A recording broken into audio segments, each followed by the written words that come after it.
الحمد للہ عدد خلقہ ورضا نفسہ وزنۃ عرشہ ومداد کلماتہ والصلاة والسلام علی صفوت رسلہ وخیر خلقہ محمد وآلہ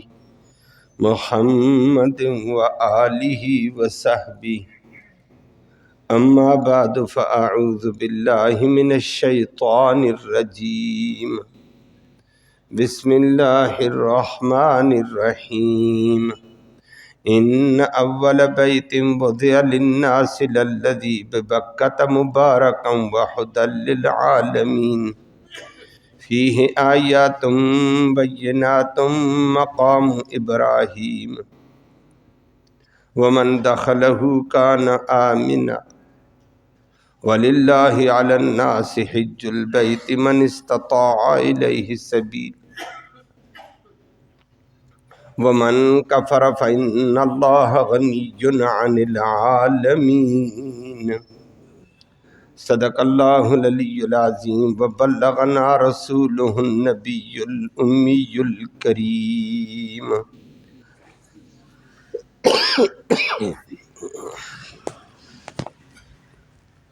قابل عزت تکریم معزز سامعین کرام، انہی دو آیات کریمہ سے متعلق پہلے دو درسوں میں آپ کچھ گزارشات سماعت فرما چکے ہیں کہ اللہ نے فرمایا روح کائنات میں سب سے پہلا گھر، عظمت والا گھر، لوگوں کے نفع والا گھر وہ مکہ المکرمہ میں بیت اللہ ہے۔ آج دوسری بات فرمایا ہے بیت اللہ مبارکن وہدی للعالمین، یہ مبارک ہے، برکتوں والا ہے، اور ہدی للعالمین تمام جہان والوں کی ہدایت کا ذریعہ ہے۔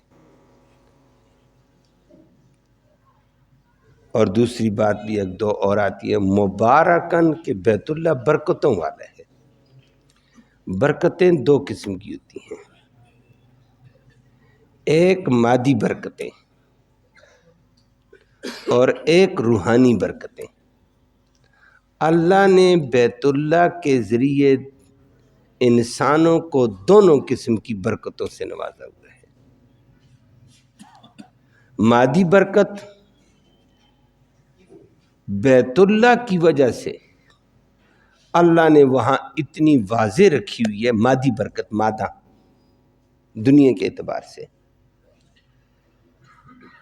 وہ آپ بھی جانتے ہیں، قرآن نے بھی ذکر کیا کہ مکہ المکرمہ کے قرب و جوار کی زمین وادن غیر ذی زرع، ایسی وادی ہے جس میں کوئی سبزہ، کوئی کھیت، کوئی اناج، کوئی پانی نہیں ہے۔ زمزم کا پانی الگ بات ہے، وہ بھی برکت کا ذریعہ ہے۔ اس کے علاوہ مکہ کے دائیں بائیں کالے پتھر ہیں، سرخ زمین ہے، کالی زمین ہے، بس سنگلاخ قسم کے مضبوط چٹانیں ہیں، کوئی چیز اگتی نہیں ہے، لیکن بیت اللہ کی وجہ سے بیت اللہ کے باسی، بیت اللہ کے رہنے والے دائیں بائیں، مکہ المکرمہ کے رہنے والے دائیں بائیں، اور باہر کی دنیا حج عمرے میں جاتی ہے، لاکھوں کی تعداد میں، ان کے کھانے میں کبھی کمی نہیں آئی۔ دنیا کی ہر چیز بیت اللہ کی وجہ سے وہاں پہنچتی ہے، خود وہاں کچھ بھی نہیں ہے۔ مکہ کے باسیوں نے کبھی نہیں کہا، قرآن نے بلکہ دوسری جگہ ذکر کر کے فرمایا آمنہم من خوف لإلاف قریش إلافہم رحلۃ الشتاء والصیف فلیعبدوا رب هذا البیت الذی اطعمہم من جوع وآمنہم من خوف۔ کہ بیت اللہ والوں کو اللہ ہر قسم کے اعتبار سے دائیں بائیں کے لوگوں کو کھلاتا ہے. سبزیوں کی تمام قسمیں وہاں موجود، پھلوں کی تمام قسمیں وہاں موجود، اناج اور غلے تمام قسم کے وہاں موجود، اور گوشت کی تمام انواع اور اقسام وہاں موجود، ہر قسم کی. فرمایا یہ بیت اللہ کی برکت ہے نا، چیز ہے ہی نہیں اور چیزیں میں بے شمار. مکہ والی بھی کھائیں. باہر سے دنیا حج کے دنوں میں جاتی ہے، عمرے کے لیے جاتی ہے. حج کے موسم کے لیے جو جاتی ہے لاکھوں کی تعداد سے اوپر ہوتی تھی، سوائے 1-2 سال کرونا کے. 50 لاکھ، 55 لاکھ، 60 لاکھ، 60 لاکھ قوم اترے ایک علاقے کے اندر. ان کو کتنے غلے کی، کتنے سالن کی، کتنی چیزوں کی ضرورت ہے. دنیا کا کوئی بندہ یہ نہیں کہہ سکتا ہے کہ کھانا کم پڑ گیا تھا. ایسے ہی ہے، اللہ نے جن کو یہ سعادت نصیب کی ان کو بھی پتہ ہے، نہیں تو آنے والوں سے سنتے رہتے ہیں. گوشت ختم ہو گیا، چھوٹا یا موٹا، بالکل کوئی نہیں کہہ سکے گا. فلاں ہوٹل پہ کھانا نہیں ملا تھا، گئے تھے، نہیں ملے. ایسے حج کے موسم میں خاص طور پر پھر پوری دنیا، مکہ وہاں ہے، دنیا کے لوگ بھی وہاں خدمت کے لیے پہنچے ہوتے ہیں، اور 55-60 لاکھ کا بندہ منا سے عرفہ، عرفہ سے منا، مزدلفہ میں ہلتا ہے.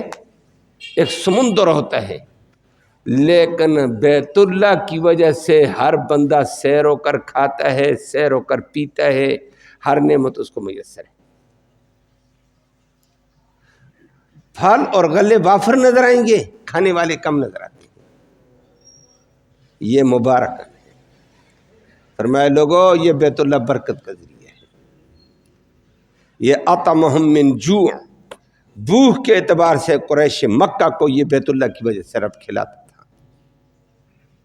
یہ مادی برکتیں ہیں بیت اللہ کے اندر. اور حج کے علاوہ بھی دنیا ہر وقت عمرے کے اعتبار سے، آج دنیا، کل پرسوں بھی مجھے ساتھی کہہ رہے، اس وقت جو مجمع ٹوٹا ہوا ہے حج سے زیادہ بڑا مجمع ہے.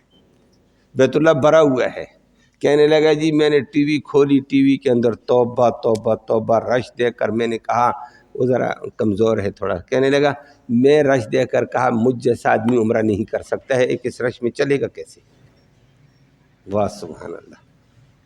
اب ہر وقت اتنی رش، سال کے بعد حج کی رش، وہ غلہ کہاں سے آتا ہے؟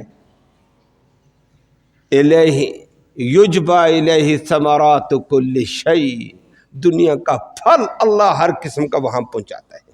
یہ بیت اللہ کی برکت ہے، بیت اللہ کی عبادت ریاضت کی برکتیں ہیں. یہ اللہ نے مبارکن کہا ہے. فرمایا پہلا عظمت والا گھر جو کائنات پہ رکھا گیا ہے وہ مکہ میں ہے، اور مبارکن برکتوں والا. اس وقت سے دنیا اس مکہ کے دائیں بائیں کھا رہی ہے، آج تک کھا رہی ہے. بلکہ عجیب قسم کی برکت یہ بھی یاد رکھنا، اللہ ہم سب کو یہ سعادت نصیب فرمائے. جو بیت اللہ میں جا کر چند دن کا باسی بن کر آ جاتا ہے، رہائشی، 5-10 دن کا تو حج اور عمرے کے لیے جاتا تو ہو جاتا ہے، یہ وہاں کا رہائشی بن کر آ جاتا ہے. اور مکہ کا رہائشی بننے کا لیبل اس پہ لگ جاتا ہے، اللہ اس عمرے اور حج والے کی کبھی معاش میں کمی، پاکستان میں ہو یا ایران میں ہو یا فلسطین میں ہو یا ہندوستان میں، اللہ کمی نہیں کرتے. اللہ اس کی پریشانی معاشی دور کر دیتے ہیں. یہ الگ بات ہے ہماری تنگ نظری کی وجہ سے ہم کہیں یہ ہو گیا وہ ہو گیا، وہ ہماری تنگ نظری ہوگی، وہ ہمارا یقین کی کمی ہوگی. لیکن پہلے سے حالات حج اور عمرے والے کے معاشی طور پر بہتر ہو جاتے ہیں. اللہ نے یہ برکت بیت اللہ کے ساتھ جوڑی ہوئی ہے، اور وجہ اس کی وہ آگے قرآن نے دوسری جگہ ذکر کیا. حضرت ابراہیم خلیل اللہ علیہ السلام نے، جو پرسوں ترسوں بھی آپ نے ذکر کیا، بیت اللہ تعمیر کیا. ابراہیم علیہ السلام مستری، اسماعیل علیہ السلام مزدور، بیت اللہ تعمیر کر کے طواف بھی کیا، دعا بھی کی ہے. اور ابراہیم علیہ السلام نے یہی دعا کی تھی، رب اجعل ھذا بلدا آمنا، یا اللہ یہاں ایک امن والا شہر پیدا کر دے. امن، رب اجعل هذا بلدا آمنا وارزق اہلہ من الثمرات کل شیء، اور یا اللہ یہاں کے باسیوں کو، رہنے والوں کو ہر قسم کا پھل عطا کر۔ لیکن ساتھ ابراہیم علیہ السلام نے یہ بھی کہہ دیا من آمن منہم باللہ والیوم الآخر، جو اللہ اور اللہ کے رسول پر، آخرت پر ایمان رکھتا اس کو، مومنوں کو۔ آگے سے اللہ نے کہا پیغمبر تیری دعا صرف مومنوں کے لیے ہے، بیت اللہ کا رہنے والا اور بیت اللہ میں 4 دن تعلق جوڑنے والا مومن نہیں۔ قال ومن کفر، جو کافر بھی بیت اللہ میں آباد ہوگا میں اس کی معیشت بھی تنگ نہیں کروں گا، وسیع کر دوں گا، بیت اللہ کی برکت۔ ومن کفر، جو کافر ہے اس کو بھی دوں گا۔ یہ الگ بات ہے فَأُمَتِّعُهُ قَلِيلًا ثُمَّ أَضْطَرُّ إِلَىٰ عَذَابِ النَّارِ، امتِّعُهُ قَلِيلًا، 60-70 سال یہاں کافر بھی رہے گا مکہ کے اندر، معیشت اس کی بھی اعلیٰ ہوگی، بعد میں اس کے کفر کی وجہ سے کہ اس کو جہنم کا عذاب دوں گا، لیکن مکہ کا باسی ہونے کے اعتبار سے معیشت کی تنگی اس کو بھی نہیں ہونے دوں گا۔ واہ ربا تو کتنا کریم ہے۔ فرمایا یہ ہے برکت والا گھر۔ کیوں؟ رب کی رحمتیں بھی وہاں زیادہ برستی ہیں، وہاں کے ذکر اذکار اور طواف کی برکتیں پوری دنیا کو منور کر کے رکھ دیتی ہیں۔ اللہ ہمیں بھی اس میں شامل فرمائے۔ یہ ہے مبارکن، یہ مادی برکت کا ذکر کیا میں نے، اور روحانی برکت بھی اللہ نے اس میں رکھی ہے۔ روحانی برکت، بیت اللہ میں جتنے ذکر اذکار ہوں، جتنے طواف ہوں، جتنی عبادتیں ہوں، جتنی ریاضتیں ہوں، اللہ اکبر، روحانی برکت اللہ نے اتنی رکھی ہے۔ تب بیت اللہ کے دائیں بائیں طواف کرنے کے لیے بندہ جب اترتا ہے، ہر قدم پہ اللہ اس کے گناہ کو معاف کرتا ہے، اور قدم زمین پہ جاتا ہے گناہ گرتا ہے، قدم اٹھتا ہے اللہ درجے بلند کر دیتا ہے۔ اور طواف میں کتنے قدم لگاتا ہے۔ صرف یہ نہیں ہے، یہ وہاں پھر طواف کے دوران دعا کرتا ہے۔ طواف کے دوران دعا ہوتی ہے، دعا اصل وہی ہوتی ہے اپنی زبان میں کی جائے، رٹی کی بات نہ ہو، دعا وہ ہوتی ہے جو دل سے بات کی جائے۔ ایک زبانی طوطی کی طرح بولنا اس کا اعتبار نہیں ہوتا۔ اللہ ہمیں محفوظ فرمائے۔ اللہ ساری زبانیں سمجھتے ہیں، آدمی دل کی دعا کرتا رہے، یا عربی کی آتی ہے تو عربی کرتا رہے، زیادہ اچھا ہے۔ تو وہاں جو دعا کی جاتی ربنا اغفر لی ولوالدی وللمؤمنین یوم یقوم الحساب، رب کہتا ہے تجھے بھی معاف کر دیا، تیرے والدینوں کو بھی معاف کر دیا، اور جن جن مومنوں کی تو نے نیت کی میں نے اس کو بھی معاف کر دیا۔ کیا برکت ہے روحانی، کیا برکتیں ہیں۔ بیت اللہ کا طواف چلتا ہے، ذکر اذکار کرنے والے جو مانگتے ہیں اللہ دے رہا ہے، کس کس کی بخشش ہے، کس کس کو اللہ نواز رہا ہے، کیا کیا رحمتیں ہیں۔ یہ روحانی برکتیں ہیں۔ کتنوں کے گناہ معاف ہوتے ہیں، کتنوں کو جہنم سے نجات ملتی ہے۔ یہ اللہ کا ایک نظام ہے۔ اور پہلی میں نے ذکر کیا، حدیث میں آتا ہے بیت اللہ جب تک آباد ہوگا کل کائنات میں اللہ آبادی اور رحمت پیدا کرے گا۔ جب بیت اللہ غیر آباد ہو جائے گا کائنات غیر آباد ہو جائے گی۔ اور وہ میں نے ذکر کیا تھا آخر قیامت کے وقت جو بدماش آ کر بیت اللہ کو گرائے گا، اس گرانے کے بعد پھر تباہی آ جائے گی، کل کائنات تباہ ہو جائے گی۔ بیت اللہ کی وجہ سے اللہ نے کل کائنات کے اوپر رحمتیں کی ہیں۔ اور یہ برکتیں روحانی بھی اللہ نے دیں، اور روحانی برکتوں کے ساتھ اللہ رب العالمین نے مادی برکتیں بھی بیت اللہ سے رکھی، اور نام ہی بیت اللہ کا مبارکہ۔ روحانی برکتیں بے شمار، جو وہاں گیا وہ بھی برکت والا، اور وہاں سے دعا کی ہے جن جن کے لیے وہ بھی برکت والے۔ اللہ رب العالمین نے کیسا کرم کا، کیسی رحمت والی جگہ بنائی، اور ساتھ ساتھ فرما دیا وَهُدًى لِّلْعَالَمِينَ۔ ایک اور بات فرمایا بیت اللہ کائنات عالمین تمام جہانوں کی ہدایت کا ذریعہ ہے۔ جو وہاں دیکھ لیتے ہیں تو ان کو ہدایت ملتی، جن کا عقل خراب ہے تو ہدایت نہیں ملتی ہے۔ جو وہاں دیکھتا ہے ماحول کوئی، وہ فوراً اس کے دماغ میں آتا ہے یہ ساری دنیا کہاں کہاں سے آئی، اور یہ کیا کر رہی ہے، کس کے سامنے ہاتھ باندھے ہوئے نماز میں کھڑی ہو جاتی ہے، یہ کس کے لیے بیت اللہ کے دائیں بائیں چکر لگاتی ہے، کیا مانگ رہی ہے۔ اور دیکھنے والے بے شمار ایسے ہیں، اللہ ہم سب کو یہ سعادت دے، لوگوں کو ہدایت مل جاتی ہے۔ بغض اور تعصب والے کہتے ہیں مسلمانوں کا یہ مرکز ہے، اس کو مٹانا چاہیے تاکہ مسلمانوں کی مرکزیت ختم ہو جائے، مسلمانوں کا دین نہ پھیلے۔ ان کو باطل کو بھی پتہ ہے کہ یہ ہدایت کا ذریعہ ہے، دین کے پھیلانے کا ذریعہ یہ جگہ، اس لیے وہ بیچارے اس کے در پہ رہتے ہیں کہ کسی نہ کسی طریقے سے اس کو آر پار کیا جائے، لیکن انشاءاللہ ان کی یہ منصوبے کبھی کامیاب نہیں ہوں گے، اللہ نہیں کرے گا انشاءاللہ۔ تو یہ وہ برکت والی جگہ ہے، ہر قسم کی ہدایت ہی ہدایت، اللہ نے اس کو ہدایت کا ذریعہ فرمایا ہوا ہے، رحمتوں کا ذریعہ اس کو فرمایا ہوا ہے۔ اللہ ہم سب کو وہاں کی رحمتیں اور برکتیں نصیب فرمائے۔ پھر اللہ نے ذکر کر کے فرما دیا فیہ آیات بینات، اس میں بڑی بڑی قدرت کی نشانیاں۔ مقام ابراہیم کا ذکر بھی آپ نے سنا تھا، قدرت کی کیسی نشانی، حجر اسود خود قدرت کی کیسی نشانی، رکن یمانی قدرت کی کیسی نشانی۔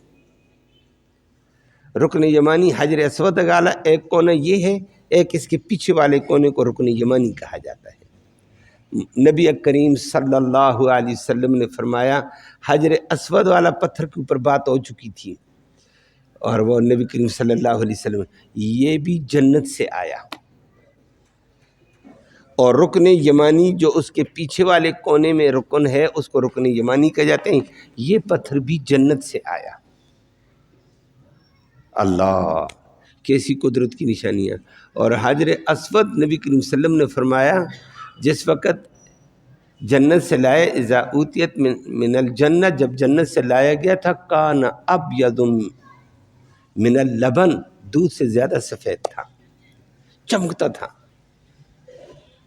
اور اللہ رب العالمین نے اس کی روشنی تھوڑی ہلکی کی ہے۔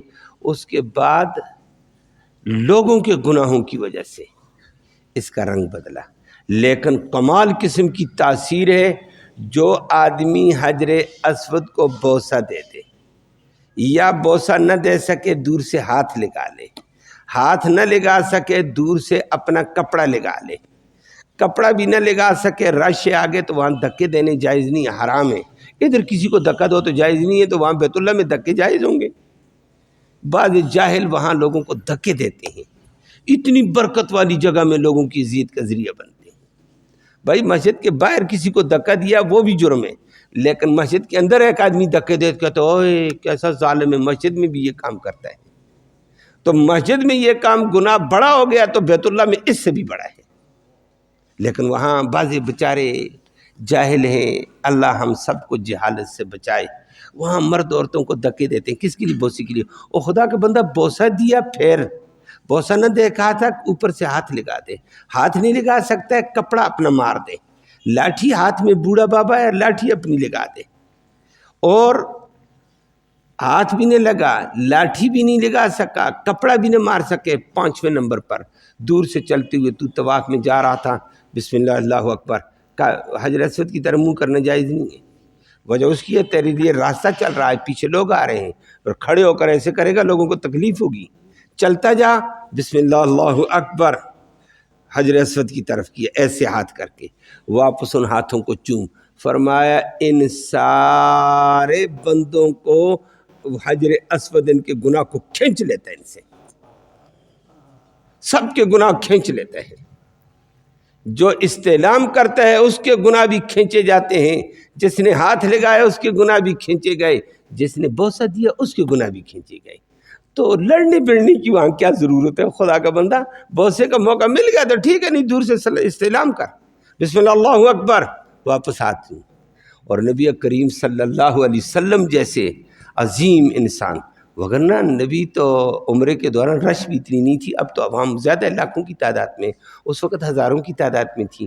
حجۃ الوداع میں 1,44,000 کم و بیش صحابہ کرام شامل تھے، وہ بھی سارے بیک وقت تو طواف نہیں کر رہے تھے، کوئی صفا پہ تھا کوئی طواف میں تھا، چند ہزار ہوئے ہیں نا، لیکن نبی اگر چاہتے تو حجر اسود کو بوسہ ضرور دیتے، ہٹو لوگو میں بوسہ دیتا ہوں، نہ، تمام حدیث کی کتابوں میں ہے، جب نبی کریم صلی اللہ علیہ وسلم کان نبی صلی اللہ علیہ وسلم یطوف بالبیت، جب نبی بیت اللہ کا طواف کر رہے تھے، لا تردا ولا ضربا، نہ نبی نے کسی کو دھکا دلوایا، نہ کسی کو مارا، ولا الیکا الیکا، یہ بھی نہیں کہا ہٹو ہٹو ہٹو میں آ گیا ہوں، نہ نہ نہ نہ نہ نہ، چلنے دو، میں بھی چلتا ہوں تم بھی چلو۔ تو بوسہ نبی نے دیا ایک چکر میں، باقی چکروں میں نبی نے یہ نہیں کہا ہٹو ہٹو ہٹو ہٹو ہٹو میں آ گیا ہوں، یہ ایسے نہیں کہا۔ دور سے نبی کے ہاتھ میں لاٹھی تھی، نبی نے آگے رش والے بوسے والے کھڑے تھے، نبی نے پیچھے سے گزرتے وقت، سواری سے گزرتے وقت اپنی لاٹھی حجر اسود کو لگا دی ہے اور واپس لاٹھی چوم لی ہے، فرمایا ہو گیا بس ثواب ہو گیا۔ جو لاٹھی اس کو لگی اس کو چوما، گناہ حجر اسود نے کھینچ لیے ہیں۔ فرمایا دنیا کو درس دیا کہ لوگوں میں نبی ہوں، بوسہ دینا چاہتا آگے میں جا سکتا ہوں، لیکن میں نے دھکے نہیں دیے، تم کیوں دھکے دیتے ہو؟ اللہ نے اس کو برکت کا ذریعہ اور حجر اسود سارے گناہ کھینچ لیتا ہے۔ اور یہ رکن یمانی جو پیچھے ہے، یہ بھی فیہ آیات بینات، یہ بھی قدرت کی نشانیوں میں سے ہے۔ اس کو ہاتھ لگایا نبی کریم صلی اللہ علیہ وسلم نے، لیکن اس کا استعلام نہیں ہے۔ حجر اسود کا استعلام ہے، رکن یمانی کو طواف کے دوران ہاتھ لگا سکے ہاتھ لگا لو، ہاتھ لگاؤ گزر جاؤ، اور جیسے اس کو ہاتھ لگے گا رکن یمانی گناہ کو کھینچ لیتا ہے، بندے کو صاف کر کے رکھ دیتا ہے۔ ہاں حقوق العباد معاف نہیں ہوتے ہیں، باقی معاف، حقوق العباد بندے کے حق ادا کرنے پڑیں گے باقی۔ اور یہاں رکن یمانی کو اگر آپ رش ہے، عورتیں ہیں، ہاتھ نہیں لگا سکتے، دھکا دینا جائز نہیں، عورتوں کو مس کرنا جائز نہیں ہے، چھونا، تو پیچھے سے گزر جاؤ، لیکن پیچھے سے گزرنے کے بعد اس کو سلام نہیں کر سکتے رکن یمانی کو، استعلام صرف حجر اسود کا ہے، حدیث میں ہے، باقی نہیں۔ جو نبی نے کیا وہ ہے، لیکن یہ لوگ ادھر بھی استلام کر رہے ہوتے ہیں، ادھر بھی استلام کر رہے ہوتے ہیں، یہ بدعت کے زمرے میں شامل ہے۔ جیسے نبی نے کیا ہمیں ایسے کرنا چاہیے، نبی نے ہمیں یہی سکھایا۔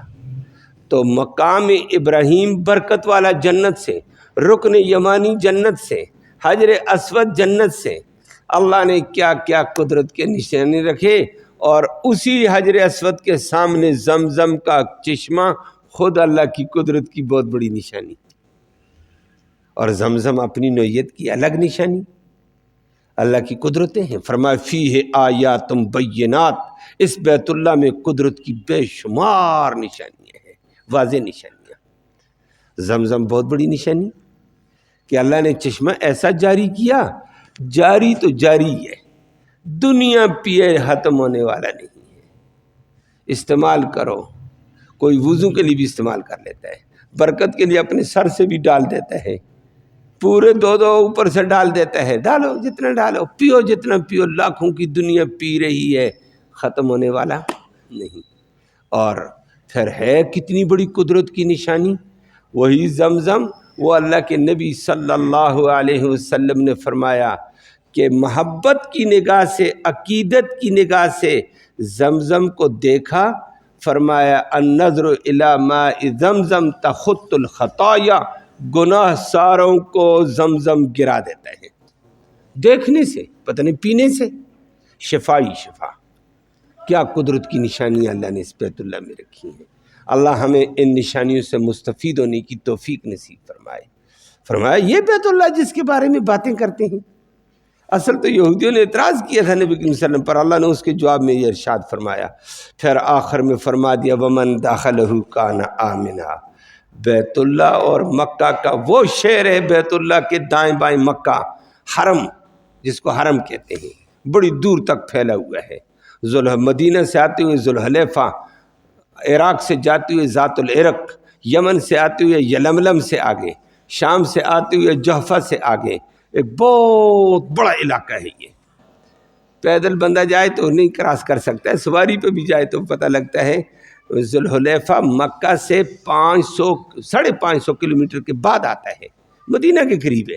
یہاں مکہ سے لے کر ذوالحلیفہ تک، یلملم تک، یمن کے بارڈر یلملم تک، ادھر شام کے قریب جحفہ تک، ادھر عراق کے ذات العرق تک، یہ بڑا ایک وسیع ٹکڑا ہے۔ فرمایا اس ٹکڑے کو بیت اللہ کی وجہ سے امن قرار دے دیا، یہ جائے امن، ومن دخلہ کان آمنا، جو اس ٹکڑے میں آئے گا امن والا ہو گیا۔ اللہ اپنے عذابوں سے بھی امن نصیب فرمائے، دنیا کے مصائب سے بھی امن میں۔ صرف بندہ امن میں نہ جانور بھی امن میں، وہاں جانور کو بھی شکار نہیں کر سکتے ہیں، پرندے کو نہیں پکڑ سکتے ہیں، گھاس کو نہیں توڑ سکتے ہیں، درخت کو نہیں توڑ سکتے ہیں، درخت کا کانٹا نہیں توڑ سکتے ہیں، پتہ نہیں توڑ سکتے ہیں۔ اللہ عظیم جگہ ہے۔ فرمایا دنیا کو پتہ چلے، ہاں موذی چیزیں چند ایک ہیں ان کو مارنا جائز ہے، سانپ آ گیا مار سکتے ہیں، چوہا ہے نقصان دیتا ہے مار سکتے ہیں، چیل ہے نقصان دیتی ہے، انسانوں کی ٹوپی لے لی چیز لے لی مار سکتے ہیں، یہ چند ایک چیزوں کو مارنے کا۔ باولا کتا ہے، باولا کتا، دوسرا کتا نہیں، اس کو مار سکتے ہیں، الکلب العقور، باولا کتا مار سکتے ہیں۔ تو یہ چند ایک چیزوں کو نبی نے مارنے کا حکم دیا۔ اس کے علاوہ فرمایا خبردار اس مکہ کے قرب و جوار میں کسی چیز کو ہاتھ لگایا جائے۔ اور اللہ نے جانوروں کو بھی سمجھا دیا کہ تم حرم کے علاقے میں ہو، حرم امن والا ہے، من دخلہ کان آمنا، جو یہاں آگے امن والا، کبوتر پاؤں میں آئے پکڑ کر دکھاؤ، کبوتروں کو بھی پتہ ہمیں کوئی ہاتھ نہیں لگا سکتا ہے، وہ بھی پاؤں میں آئیں گے۔ اور بلڈنگوں کے اور روشن دانوں میں گھونسلے بنائے ہوئے ہو، چھیڑو نا، چھیڑو گے رب ناراض۔ پرندوں کو بھی دماغ میں اللہ نے ڈال دیا یہ امن والا علاقہ ہے، کوئی نہیں چھیڑ سکتا ہے، نہ ان کے گھونسلے کو نہ کسی چیز کو۔ بلڈنگوں کے اندر گھونسلے، روشن دانوں میں گھونسلے، بچے ان کے گھونسلوں میں موجود، کوئی نہیں ہے۔ ہاں بلکہ لوگ برکت کے لیے کبوتروں کو دانے ڈالتے رہتے ہیں، پاکستان سے دانے لے کر جاتے رہتے ہیں، کیا کیا چیزیں لاتے رہتے ہیں۔ اللہ اکبر، بیت اللہ کے باسی کی روزی وسیع، ہندوستان سے پاکستان سے غلہ جا رہا ہے وہاں کی کبوتروں کے لیے۔ واہ ربا تیری شان ہے۔ اور ایک صاحب وہی ہے جس کا میں نے ذکر کیا، کہنے لگا جی میرا رشتہ دار گئے تو وہ 10 کلو چھولے لے کر چلے گئے۔ میں نے کہا کیوں اتنے چھولے کھاؤ گے؟ کہتا ہے نا استاد جی یہ کبوتریں بڑی خوش ہوتی ہیں چھولے کھانے سے۔ میں نے کہا خوش ہوں گی یا نہیں ہوں گی؟ بیت اللہ کے باسی ہر چیز کو رب نے کھلانا، ہر چیز کھلانی ہے، اس لیے چنے کو جانا پڑے گا، ہر چیز جائے گی، باجرہ جہاں سے جاتا گندم جائے گی، ہر چیز جائے گی، ہر چیز کو امن، ہر چیز کی روسی وسیع۔ ومن دخلہ کان آمنا، یہ ہے بیت اللہ، بیت اللہ کے قرب و جوار کا علاقہ۔ بیت اللہ کے قرب و جوار کے درخت کو نہیں ہے، وہ نبی کریم صلی اللہ علیہ وسلم نے فتح مکہ کے موقع پر بھی اعلان کیا، حجۃ الوداع میں بھی اعلان کیا۔ حضرت عباس رضی اللہ تعالیٰ نے فرمایا یا رسول اللہ ہر چیز کو کوئی نہیں چھیڑ سکتا ہے، اذخر گھاس کی اجازت دے دو، یہ ہمارے مکانوں کی چھتوں میں بھی استعمال ہوتا ہے، لوہاروں کی اور سنیروں کی بٹھی میں بھی استعمال ہوتا ہے، یہ ہمارے کاروبار کا حصہ ہے۔ نبی کریم صلی اللہ علیہ وسلم چپ ہوئے، تھوڑی دیر بعد وہی آئی ہے، فرمایا ہاں اذخر گھاس کی گنجائش ہے، سنہرے استعمال کر سکتے ہیں، اپنے سونا پگھلانے کے لیے وہ آگ لگاتے ہیں، اس سے لوہار استعمال کرتا ہے، چھت میں استعمال کرتے ہیں۔ اذخر گھاس کے علاوہ کوئی چیز تم نہیں کاٹ سکتے ہو مکہ کے قرب و جوار میں۔ وہ امن والے ٹکڑے، عجیب امن والا۔ باپ کا قاتل چلا جائے وہاں اس کو گوری نگاہ سے نہیں دیکھ سکتے ہو، وہاں کوئی قتل کرے گا تو اس نے حرم کو تباہ کیا، اس کو پکڑا جائے گا، باہر کے مجرم کو وہاں نہیں چھڑا جا سکتا ہے۔ امن ہی امن، امن ہی امن۔ اللہ نے کیسا امن والا ٹکڑا بتایا، اور اس امن والا جیسے ٹکڑا اعلیٰ، اس کا نبی بھی اعلیٰ، اعلیٰ نبی کا یہ اعلیٰ مقام ہی کعبہ تھا۔ آدم علیہ السلام سے لے کر محمد الرسول اللہ صلی اللہ علیہ وسلم تک اللہ نے پھر اسی کے ساتھ فرما دیا وَلِلَّهِ عَلَى النَّاسِ حِجُّ الْبَيْتَ مَنِ اسْتَطَاعَ إِلَيْهِ سَبِيلًا، اور اللہ نے اسی بیت اللہ کے لیے لوگوں پر حج فرض کر دیا، لیکن کس کے لیے فرض کیا؟ مَنِ اسْتَطَاعَ إِلَيْهِ سَبِيلًا، جو وہاں تک جانے کی راستے کی استطاعت رکھتا ہو۔ راستے کی استطاعت میں کیا چیز آ گئی؟ آج کل کی زبان میں ٹکٹ کے پیسے موجود ہیں آنے جانے کے، نمبر 2 آنے جانے کا خرچہ موجود ہے، نمبر 3 پیچھے بیوی بچوں کا خرچہ موجود ہے، 3 چیزیں موجود ہیں حج فرض۔ اور بیچارے کے پاس ٹکٹ کے پیسے نہیں، وہ آپ جانتے ہیں، آپ جب تو 7 لاکھ 6 لاکھ 8 لاکھ ہو گیا ہے جناب من، تو پھر اس کے ذمہ نہیں. اتنے پیسے ہیں، فرمایا بیت اللہ کی زیارت کرنی لازم، بیت اللہ کا طواف لازم، مناسک حج لازم. وَلِلَّهِ عَلَى النَّاسِ حِجُّ الْبَيْتِ مَنِ اسْتَطَاعَ إِلَيْهِ سَبِيلًا. آخر میں اللہ نے پھر فرمایا ومن کفر، جو بیت اللہ کی ناشکری کرے، بیت اللہ کی ان علامتوں کی، ان واضح قسم کی برکتوں والی جگہ کی ناشکری کرے گا، یاد رکھو اللہ پکڑے گا. فَإِنَّ اللَّهَ غَنِيٌّ عَنِ الْعَالَمِينَ، اللہ گرفت کرے گا. اللہ سارے جہان والوں سے لاپرواہ غنی ہے کہ کوئی کیا کرے کوئی کیا کرے، اس کی قدرت میں کمی نہیں، وہ شان والا ہے. یہ سب کچھ انسانوں کے نوازنے کے لیے اس نے بنایا ہے. اللہ ہم سب کو ان عظمت والے مقامات کا تقدس برقرار رکھتے ہوئے یہاں کی رحمتیں، برکتیں، سعادتیں لینے کی بار بار توفیق نصیب فرمائے.